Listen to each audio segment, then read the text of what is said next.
Votre œuvre est traduite dans une trentaine de langues et vous publiez chez Grasset Un racisme imaginaire, sous-titre Islamophobie et culpabilité. Tariq Ramadan, vous êtes professeur d'études islamiques contemporaines à l'université d'Oxford, directeur du centre de recherche sur la législation islamique et l'éthique. Vous avez publié de nombreux ouvrages, le dernier en date, Le génie de l'islam, sous-titre Initiation à ses fondements, sa spiritualité et son histoire. C'est aux presses du Châtelet.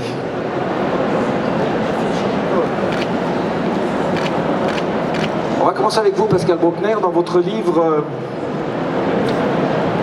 vous ne niez pas que certains musulmans peuvent être victimes de haine, mais vous le démontrez même à certaines occasions, mais vous estimez que cette notion d'islamophobie est équivoque. Essayez de nous dire pourquoi elle est pour vous équivoque. Alors effectivement, l'islamophobie, c'est un vieux mot du vocabulaire colonial. Lorsque les musulmans étaient considérés comme les meilleurs alliés de l'Empire français en Afrique occidentale française et au Moyen-Orient, c'est un mot qui s'est endormi pendant longtemps et qui a été ressuscité à la fin des années 80. C'est la révolution communiste qui le réveille. Par les musulmans britanniques à propos de l'affaire Rushdie. Et donc c'est un mot qui est une arme, qui consiste donc, c'est une arme qui a un double but. D'une part, de faire taire les Occidentaux, coupables évidemment de tous les crimes, le colonialisme, l'impérialisme, l'esclavage, et j'en passe, la laïcité, l'égalité homme-femme.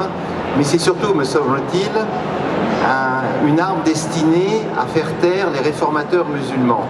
C'est-à-dire ceux qui, au sein de l'islam, veulent contester le dogme officiel et qui donc embarrassent ou gênent la doxa. Et moi, ce qui me gêne aussi dans le mot islamophobie, c'est qu'il amalgame deux sens très différents. La persécution des croyants, et là nous sommes tous d'accord, on ne persécute pas les croyants d'une religion, et ça c'est un crime, sous toutes les latitudes, mais le deuxième sens du mot islamophobie, c'est la remise en cause de la religion. Or, dans nos climats, dans les pays démocratiques, remettre en cause la religion, c'est un droit depuis la Révolution française qui a aboli le crime de blasphème. Et donc, ce mot me gêne justement parce que on ne peut pas l'utiliser sans immédiatement imposer silence aux contestataires. Et la meilleure preuve que ce mot est un mot étrange à mes yeux, que je ne l'utilise jamais, sinon avec des guillemets, c'est que le mot christianophobie n'existe pas. Il existe, mais personne ne l'utilise. Alors même que les chrétiens sont persécutés dans tout le monde arabo-musulman, la visite du pape hier en Égypte en témoigne encore, les Coptes en Égypte, les chrétiens en Syrie, en Irak, au Pakistan, partout. Et on sait très bien que malheureusement, peut-être que dans 50 ans, il n'y aura plus un seul chrétien dans le monde musulman, de même qu'il n'y a plus de juifs déjà, ou pratiquement plus. J'ai parlé avec de nombreux chrétiens, des archevêques en Irak et ailleurs, et ils songent tous à l'exil, parce qu'il semble y avoir une allergie de leurs compatriotes musulmans à leur présence. Et autre exemple aussi sur ce non-usage du mot islamophobie, lorsque le père Hamel, en juillet 2016, a été égorgé à Saint-Étienne-de-Rouvray dans son église par deux jeunes gens islamistes, la presse, à juste titre, n'a pas parlé de crimes racistes, elle a parlé de crimes de haine et d'intolérance religieuse. Donc ce que je demande simplement, c'est de ne pas mettre le racisme à toutes les sauces, mais de nommer les choses exactement. Et je pense que l'invention du mot islamophobie est par ailleurs, je reconnais ce talent, une invention absolument géniale. Je félicite ceux qui ont trouvé ce mot, calqué sur xénophobie, parce que celui qui s'empare du langage s'empare des esprits. Et avec ce mot, les fondamentalistes se sont emparés des esprits dans le monde entier et ils ont en partie gagné. Voilà, et moi simplement, j'offre une petite boîte à outils pour ne pas céder au chantage. On va voir, Pascal Bruckner, dans quelle mesure Tariq Ramadan peut être d'accord avec la première partie de votre démonstration, visiblement moins avec la deuxième partie. Tariq Ramadan, si vous deviez donner une définition de l'islamophobie de votre point de vue, quelle serait-elle? D'abord, merci d'organiser ce débat. La façon dont Pascal Bruckner s'explique à l'oral est beaucoup plus douce que la façon dont il aborde le sujet à l'écrit. Sa façon d'aborder le sujet à l'écrit est très violente et extrêmement problématique. Alors moi, je vais en venir au débat maintenant qui est le nôtre. Quand on aborde ces questions, il faut être rigoureux. Il faut être rigoureux sémantiquement, il faut être rigoureux historiquement. Or, Pascal Bruckner n'est rigoureux ni l'un, ni dans un cas, ni dans l'autre. Premier élément, l'islamophobie, comme vous le mettez en évidence, apparaît à l'époque coloniale, mais qu'est-ce qui est dit? Il est dit très clairement, à une époque coloniale, de la Fosse utilise le terme en disant « attention, les musulmans ne sont pas les pires ennemis du colon, c'est une résistance contre le pouvoir colonial, mais ce n'est pas une question religieuse. » En fait, il l'utilise exactement à l'inverse de ce que vous dites maintenant. Et donc, premier élément historique, erreur. Deuxième élément historique, ça n'est pas du tout à l'époque de la question iranienne. Le mot réapparaît au Runnymede Trust en Angleterre. Pas du tout par les musulmans pro-iraniens, c'est en 96. Ça veut dire, à peu de choses près, historiquement 17 ans après la révolution iranienne, approximation historique encore, et qui est utilisé par le gouvernement britannique, aidé évidemment, puisque c'est la différence avec la France. Il y a des pays aujourd'hui qui font confiance à leurs citoyens de confession musulmane, pas beaucoup la France, ni beaucoup d'intellectuels comme vous. Et donc en l'occurrence, il développe sur la question de l'islamophobie un rapport qui va être l'étude de la couverture médiatique de la question de l'islam, et qui montre une chose: moins de 1% des actes les plus extrémistes couvrent 2/3 de la couverture médiatique. Et ils mettent en évidence une distorsion absolue de la perception populaire par rapport à cela. Ça s'appelle comment? Une tentation raciste. Or, l'islamophobie veut dire une attitude qui va concerner l'attaque ou la prise en compte d'une personne pour ce qu'elle est, au-delà de ce qu'elle pense ou de ce qu'elle fait, uniquement parce qu'elle est musulmane. Est-ce que cela existe historiquement? Oui. Est-ce que le fait que vous reconnaissiez historiquement va faire que vous alliez discuter les arguties sémantiques du mot? Si vous devez le faire, monsieur Bruckner, il faut le faire avec l'antisémitisme, car l'antisémitisme est un mot qui a été produit par un antisémite lui-même. Le terme étymologiquement et sémantiquement est une erreur, puisque les sémites, c'est tous les arabes et pas simplement les juifs. Mais nous avons accepté, vous comme moi, que l'antisémitisme était directement lié au fait d'attaquer le juif pour ce qu'il est, au-delà de ce qu'il pense et de ce qu'il fait. Nous avons normalisé le terme et nous avons raison de le faire. L'antisémitisme existe. Donc ma question, elle est extrêmement claire, elle va à l'encontre de tout ce que vous dites. Il n'y a pas d'utilisation et d'instrumentalisation d'un terme. La question est très simple. Est-ce qu'aujourd'hui, chiffres à l'appui, non pas dans les espèces de vagues idées théoriques que vous avez, mais chiffres à l'appui, dans tout ce qui est produit par des institutions qui utilisent le terme islamophobie, l'OSCE, l'Observatoire de Vienne, les Nations Unies et l'Union Européenne. Le seul pays, non pas le seul pays, le seul cercle qui ne l'utilise pas, c'est Pascal Bruckner, Caroline Fourest, Bernard-Henri Lévy et quelques politiques qui vous suivent comme Valls, qui sont à gauche, de la droite un peu à gauche, on ne sait plus où ils sont. D'ailleurs, il n'y a plus tellement aujourd'hui de distinction sur ce plan-là. Tariq Ramadan. Et donc je me termine par un élément, oui. C'est qu'aujourd'hui ces institutions internationales disent, chiffres à l'appui, se développe en Occident une position qui est un racisme anti-musulman et qui fait qu'on cible des personnes dans leur religion, non pas par ce qu'ils disent, mais simplement par le... Donc c'est un racisme. C'est comme ça qu'on appelle islamophobie, un racisme. Et c'est de cela dont il faut aujourd'hui parler. Soit dit en passant, christianophobie, rapporteur des Nations Unies, a développé, c'est Doudou Diène, qui a travaillé pendant 10 ans, 15 ans sur là, judéophobie, christianophobie, islamophobie. Encore une approximation sémantique. Alors, juste pour que le jeu soit équilibré, vous avez parlé à peu près selon le même temps de parole. Je vais essayer de faire attention que vous ayez le même temps de parole, donc je risque de vous couper de temps en temps.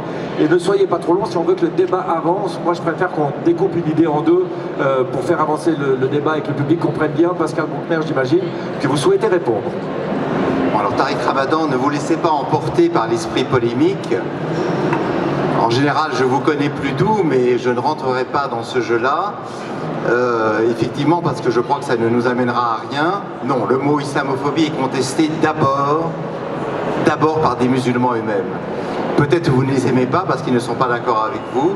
Des gens comme Kamel Daoud, Boualem Sansal, des femmes comme Sonia Mabrouk, Siem Abchi en France, beaucoup d'autres dans le monde arabo-musulman qui ont une autre conception de l'islam. Et ils s'insurgent contre le fait très simple que on mette une équivalence entre musulmans et victimes. Être musulman, ça n'est pas être une victime. Il vaut mieux être musulman à Genève, Paris, Düsseldorf et Washington qu'être chrétien au Caire ou dans n'importe quel pays arabo-musulman où on est effectivement regardé comme le vestige d'une religion qui devrait disparaître. Donc christianophobie, je suis désolé, ça ne prend pas, ça n'a pas pris, et personne ne s'émeut du sort des chrétiens d'Orient, personne, sauf les musulmans les plus libéraux, les plus ouverts, qui tentent de sauver les minorités chrétiennes, mais pour l'instant on sait bien que leur sort est de disparaître, parce que de façon un peu étrange, je le dis en tant qu'ancien élève des jésuites, être chrétien ou juif, ce n'est pas appartenir à une race inférieure, monsieur Ramadan. Nous ne sommes pas voués à la disparition, ni les bouddhistes, nous sommes des hommes comme les autres. Et le fait que l'islam soit arrivé comme la dernière révélation n'en fait pas une religion supérieure. La postériorité temporelle n'est pas un signe de supériorité métaphysique ou humaine. Donc, le problème qui se pose, c'est celui que l'on constate d'une certaine allergie à l'altérité. L'altérité chrétienne, l'altérité juive, ou bien bouddhiste ou hindoue. Et c'est là, effectivement, que je m'inquiète. Et quant à l'analogie que vous avez faite avec l'antisémitisme, je rappellerai très simplement que l'antisémitisme désigne les juifs non pas en tant que religion, mais en tant que peuple. En d'autres termes, non, justement, ça n'est pas la même chose. Ce sont les juifs en tant que peuple. En d'autres termes, un juif incroyant pouvait être désigné comme un juif par le national-socialisme, et l'équivalence entre les juifs de 1940 et les musulmans de 2017 n'est rien d'autre qu'un argument révisionniste, parce que ça n'a aucune consistance historique. Et je rappellerai simplement que la grande différence, puisque vous parlez de l'attitude des Européens vis-à-vis des musulmans, c'est qu'en 1930 ou dans les années 40, il n'y avait pas d'extrémistes juifs qui allaient lancer des bombes dans les aéroports, dans les centres commerciaux ou égorger des prêtres dans les églises. Donc il est normal que la perception ne soit pas tout à fait la même. Donc n'omettez pas dans votre diatribe, le fait que nous vivons depuis 20 ans dans un contexte d'attentats non-stop pratiquement chaque semaine. Voilà, Tariq Ramadan vient de me dire que je l'ai laissé parler longtemps, c'est très clair, hein, il est écart, il y a eu 5 minutes, 5 minutes, 5 minutes, vous avez donc 5 minutes, et j'aimerais vous entendre sur cette réticence à l'altérité. Écoutez, je vais répondre à cela. Ne faites pas semblant de ne pas avoir compris ce que j'ai dit. Je disais que votre débat sur l'origine du terme et le fait que le sens n'était pas si clair que ça, vous pourriez dire exactement la même chose sur le terme antisémitisme. Je vous ai même dit que je comprenais, que j'utilise moi-même le terme antisémitisme parce qu'il a un sens normatif accepté. Ne faites pas semblant de ne pas comprendre, c'est un peu gênant. Deuxième des choses, c'est cette question qui est celle de... Il y a des musulmans qui sont contre le propos parce qu'ils sont contre le fait de se victimiser. Mais attention, il y a deux choses qui sont différentes. Le fait d'entretenir un discours victimaire en disant « personne ne nous aime parce que nous sommes musulmans », vous trouverez avec moi le plus grand défenseur de cette idée qu'il ne peut pas être question de nous positionner comme victimes. Il y a des réponses auxquelles qu'on doit apporter sur la question de la violence, sur la question des critiques que vous pouvez avoir, et Dieu sait si moi je les accepte. Vous savez, entre nous, je suis moi sur une liste de Daesh. Vous n'y serez pas. Vous savez pourquoi vous n'y serez pas? Parce que vous êtes l'allié objectif de ce qu'ils veulent. Eux, ils veulent la fracture dans la société. C'est exactement le même discours. Vous êtes un allié intellectuel objectif de la fracture dans la société occidentale. Pourquoi? Parce que vous êtes en train de me parler de quelques personnes qui sont contre le sentiment victimaire. Nous sommes tous d'accord là-dessus. Maintenant, monsieur, répondez clairement à la question. Y a-t-il, oui ou non, en France, en Allemagne, en Suisse, aujourd'hui, en Europe, aux États-Unis, une expression d'un racisme qui vise une certaine population parce qu'elle est musulmane et uniquement parce qu'elle est musulmane? Comment vous expliquez, chiffre à l'appui, 72% de la population française a une image négative de l'islam? Est-ce que ça veut dire que 72% de la population française est raciste? Absolument pas. Mais la question aujourd'hui, c'est que vous avez sur le plan du terrain, social, au niveau du travail, discrimination à l'emploi, discrimination au logement, discrimination à l'école. Ça existe ou pas? Répondez à la question au lieu de nous amener sur le mot a été inventé pour éviter la critique. Moi, j'ai aucun problème avec votre critique de l'islam. Et le dernier élément que j'aimerais dire, c'est que ce que vous avez dit dans votre propos là est révélateur de votre pensée. Votre pensée, en fait, c'est l'islam le problème. Parce que vous pensez que nous pensons que comme c'est la dernière révélation, nous avons un problème avec l'altérité. Mais monsieur, avez-vous une connaissance de l'histoire des idées et de l'histoire des sociétés? Vous allez dire à un homme qui vient des sociétés majoritairement musulmanes que dans son histoire, il n'a pas su cohabiter avec les juifs et les chrétiens, mais l'extermination des juifs, elle a eu lieu où? En Égypte? Au Maroc? Elle a eu lieu ici, en Europe. Vous n'allez pas donner des leçons d'histoire à une population qui, en Europe aujourd'hui, il y a un problème aujourd'hui avec la population, avec certains composants de la population juive dans le monde musulman, mais ce n'est pas la religion, c'est la question d'Israël. Et on doit faire la différence. J'ai été le premier à le dire en 2001, on ne pourra jamais justifier l'antisémitisme qui est à condamner avec la critique de l'État d'Israël. Mais vous savez, ce que vous critiquez vis-à-vis des musulmans, c'est vous qui le faites. Vous avez établi que toute critique de l'État d'Israël était de l'antisémitisme. C'est vous qui faites l'amalgame, c'est pas nous. Moi, ce que je peux vous dire, c'est que je suis le premier à critiquer l'Arabie Saoudite, à critiquer les États du Golfe, à critiquer des interprétations Daesh et autres. On le fait, ce travail-là. Donc ne nous mettez pas dans une situation où vous dites mais vous avez un problème avec l'altérité. Mais non, cher monsieur, on n'a aucun problème avec l'altérité de beaucoup de pays majoritairement musulmans qui vivent avec des chrétiens et qui vivent avec des juifs. Maintenant, si vous allez prendre des expressions d'extrémisme dans ces pays-là, vous avez raison, mais on les a aussi ici, on a des expressions d'extrémisme partout.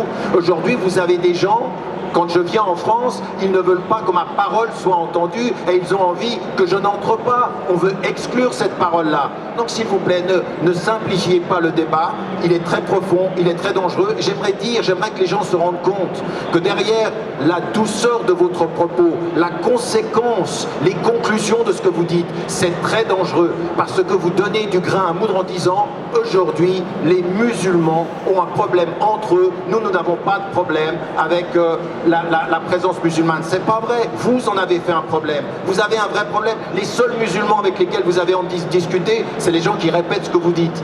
Vous avez envie de... Vous n'êtes pas dans le dialogue, vous êtes dans ce qu'on appelle un monologue interactif. Vous parlez avec vous-même. C'est ça. Alors, pour vous rassurer, Tariq Ramadan, vous avez parlé exactement le même temps que Pascal Bruckner. C'est parfait, vous avez la parole, Pascal Bruckner.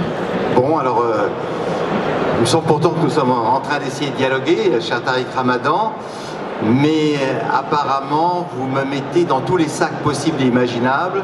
Alors, allié de Daesh, écoutez, c'est tellement gros que je pense que vous devriez rougir de ce genre d'accusation.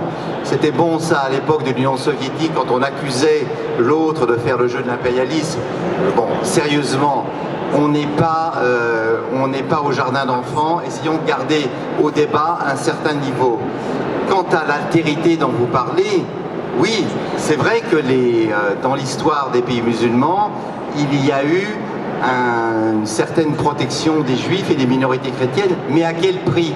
À la condition d'accepter le statut de dhimmi, c'est-à-dire de subordonner de quelqu'un qui ne pouvait pas jouir de tous les droits. Et de cela, évidemment, les chrétiens et les juifs ont souffert.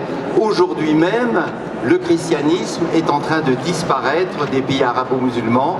J'ai parlé il y a quelques mois avec Monseigneur Petros Moshe, qui est archevêque de Mossoul, et tous les chrétiens de cette région vont partir tout simplement parce qu'ils sentent bien que leur présence n'est plus désirée.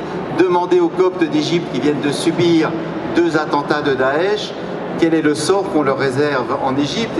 Et c'est en cela d'ailleurs, et c'est là où je voudrais vous contredire, car je ne suis pas du tout un extrémiste, au contraire, je n'ai rien contre l'islam, monsieur Ramadan, j'ai tout contre le fanatisme. Et malheureusement, je constate qu'aujourd'hui, le fanatisme est majoritairement d'origine musulmane. Les chrétiens ont fait leur mea culpa à travers Vatican II.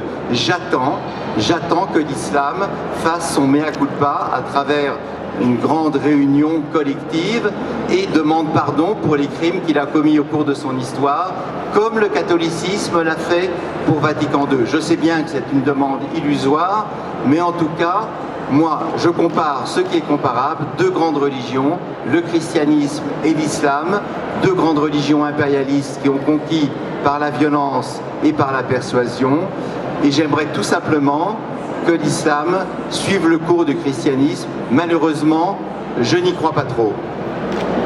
Alors, je vais répondre encore à ça parce que, d'abord, premier élément, cette façon de regarder le monde.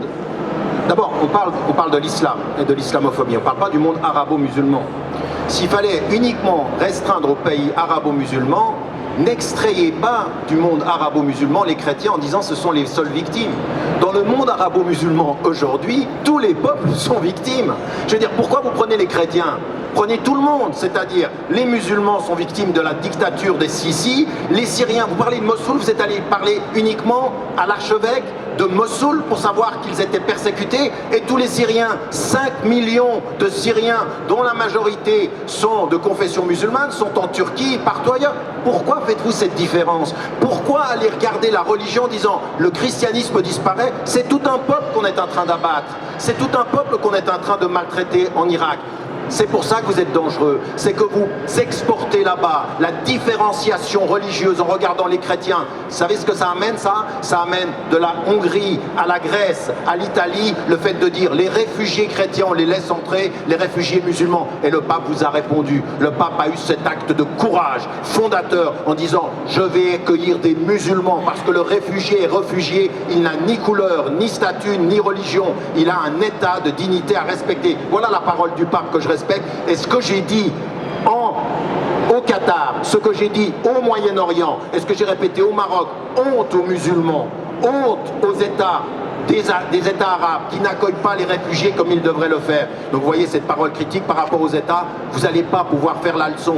Mais moi j'aimerais pas, je ne peux pas, monsieur, faire la distinction entre les victimes selon leur religion et selon leur État dans le Moyen-Orient.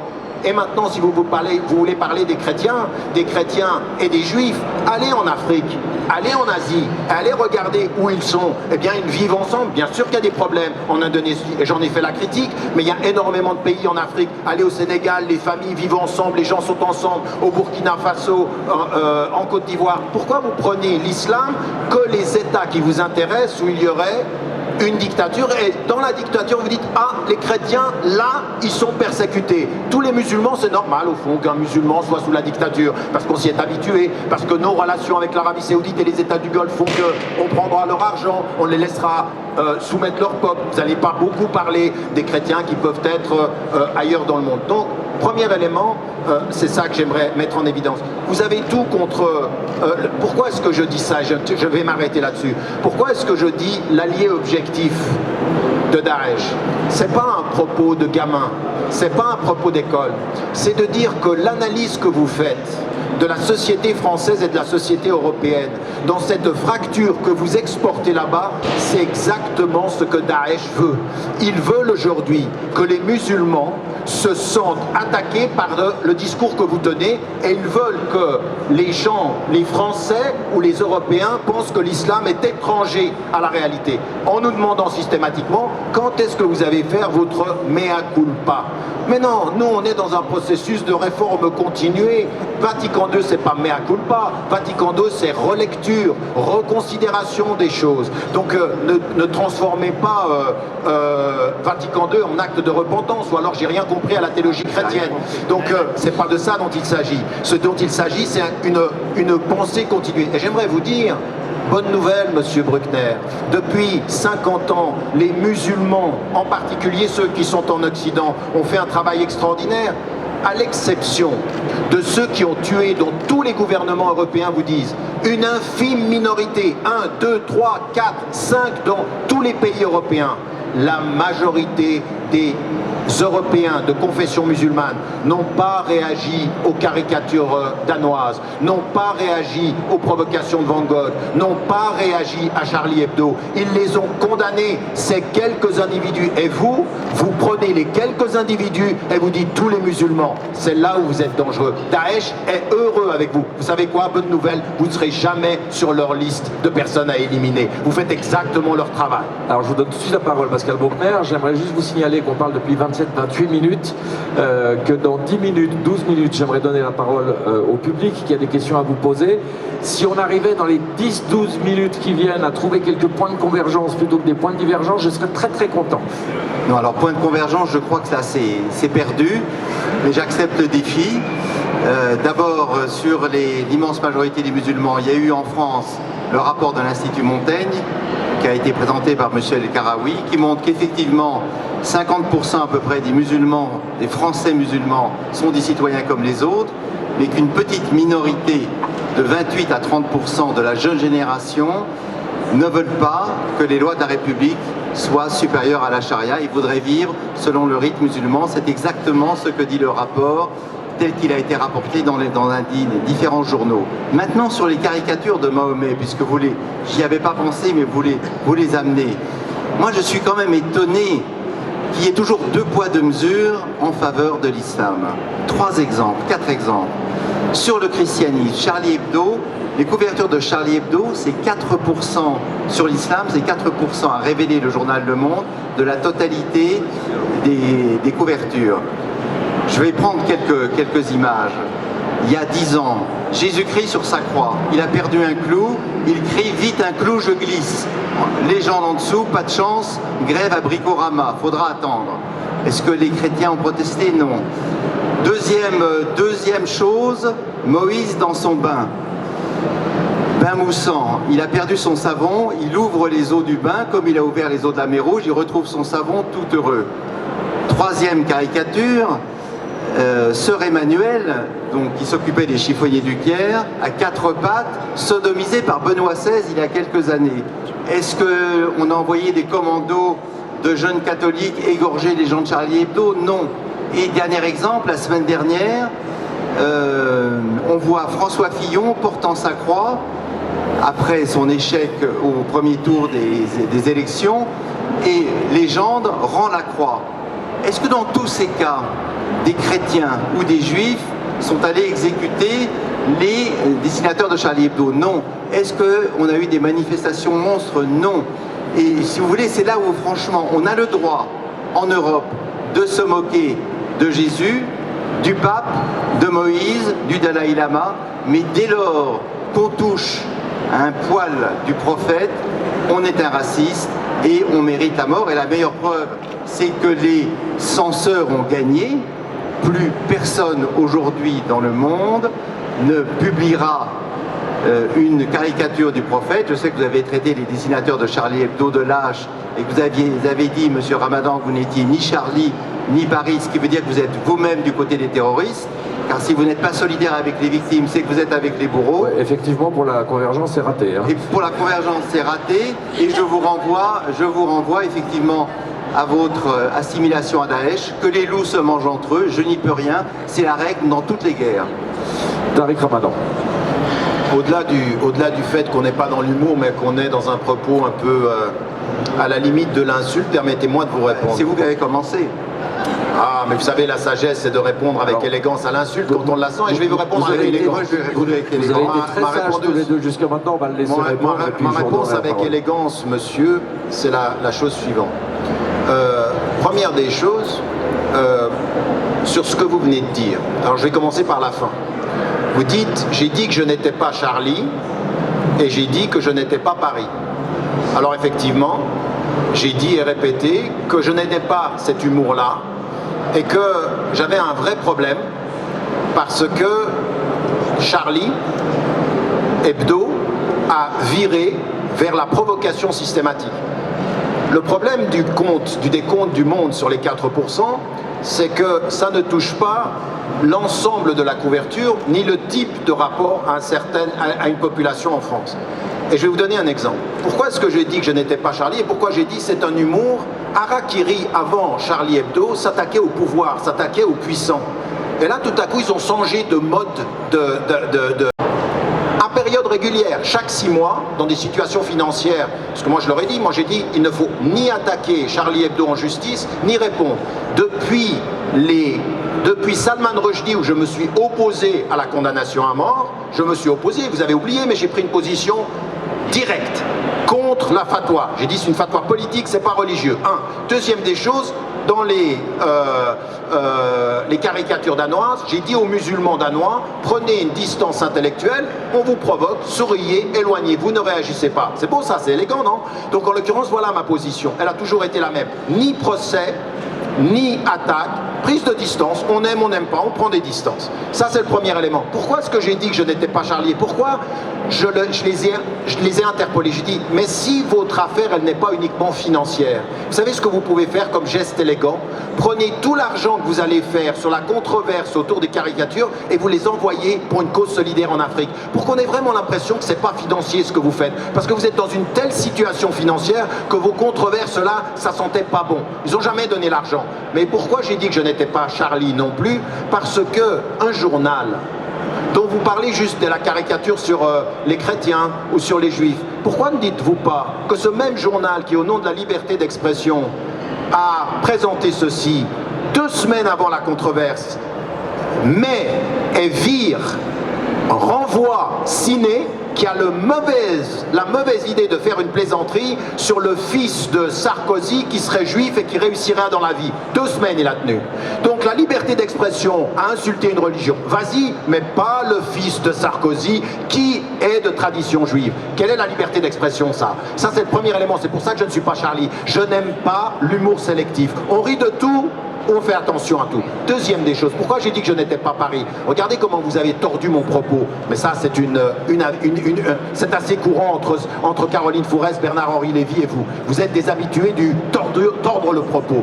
J'ai pas dit ça, monsieur. J'ai dit, je ne suis pas Paris, mais je serai Paris si vous dites, je suis Istanbul, je suis Beyrouth, je suis Damas, je suis Bagdad. Je ne fais de différence, aucune victime du terrorisme. Je ne vois pas pourquoi je serais Paris et j'oublierais Beyrouth qui était le lendemain ou la veille.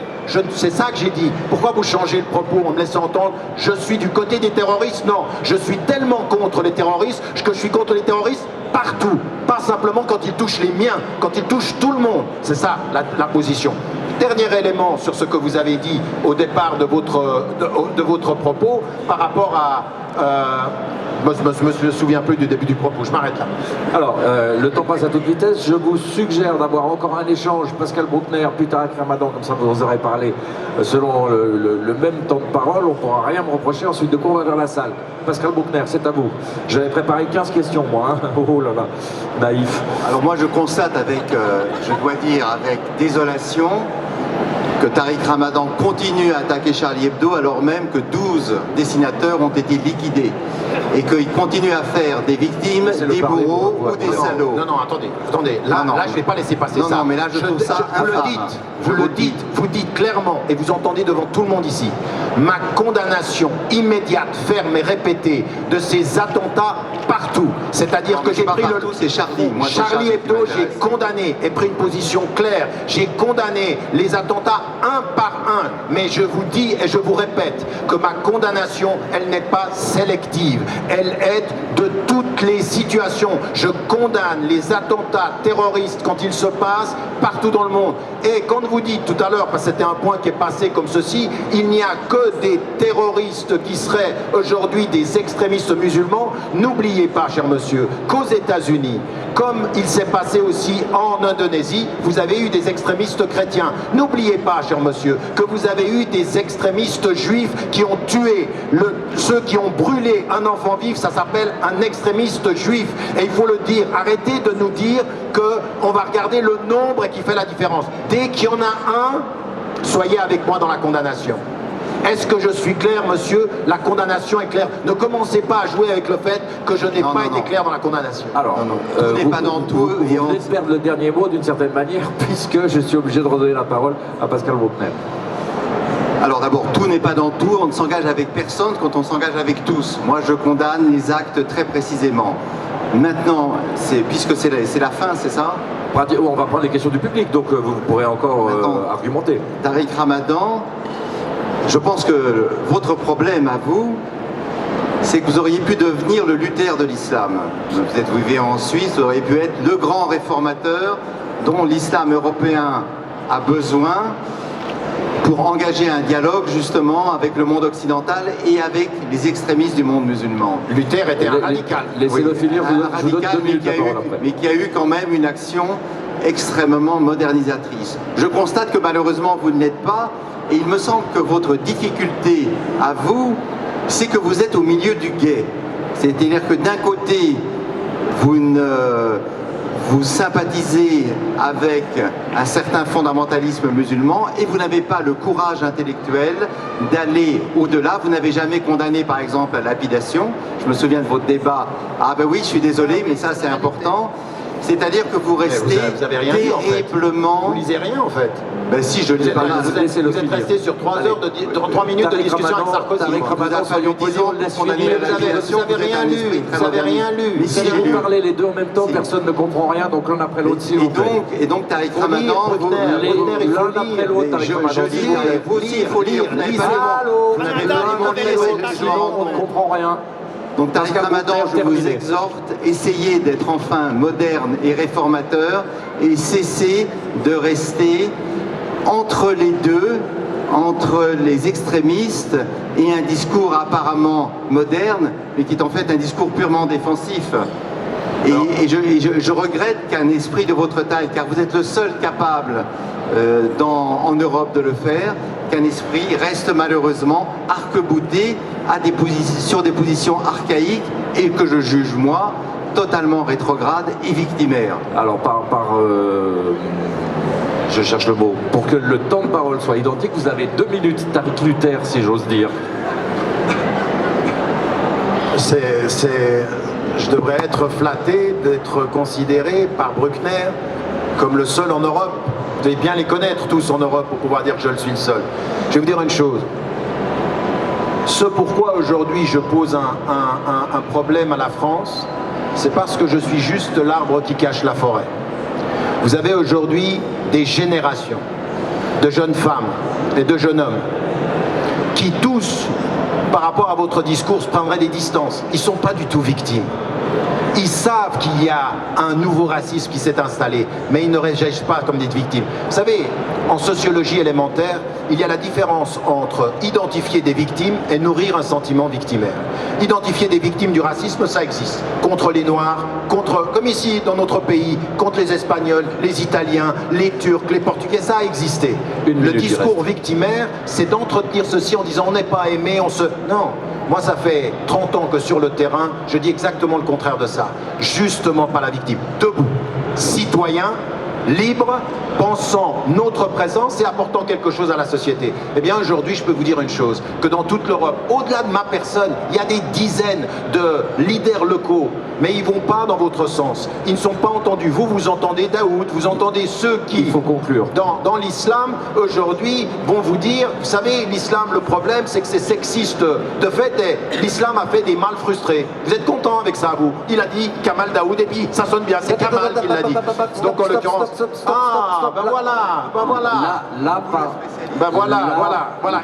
Il demande si c'est faux. Ben oui, c'est faux, mon ami. Donc, si vous pensez que l'islam produit des mâles Moi, je frustrés, ne pense rien, moi, c'est vous le On a fait un spécialiste. pas l'un vers l'autre formidable. Je me tourne vers la je veux salle dire, parce qu'il faut mon dernier mot, absolument mon dernier mot, c'est donner simplement la parole à la salle. il y a une génération qui vient et l'avenir de l'Europe aujourd'hui, il est beaucoup plus positif que ce que vous en dites. Attendez, Point génération final, est ouverte. point final. Je ne point dis pas final. le contraire.